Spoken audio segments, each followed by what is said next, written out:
የኛ ህይወት አታውቀውም የኛን ላይፍ ለምን አትለኝም? ስላላየኸው ነዋ።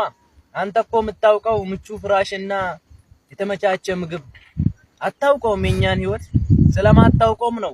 በየቲክቶክ ሚዲያው እየገባ ወታደር እንዲህ ነው ወታደር እንዲያ ነው እያልክ ወታደር የምትሰድበው።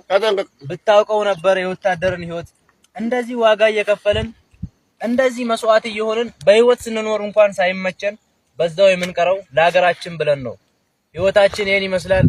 እንወዳችኋለን። የኛ ህይወት አታውቀውም የኛን ላይፍ ለምን አትለኝም? ስላላየኸው ነዋ። አንተ እኮ የምታውቀው ምቹ ፍራሽና የተመቻቸ ምግብ አታውቀውም የኛን ህይወት ስለማታውቀውም ነው። በየቲክቶክ ሚዲያው እየገባ ወታደር እንዲህ ነው ወታደር እንዲያ ነው እያልክ ወታደር የምትሰድበው።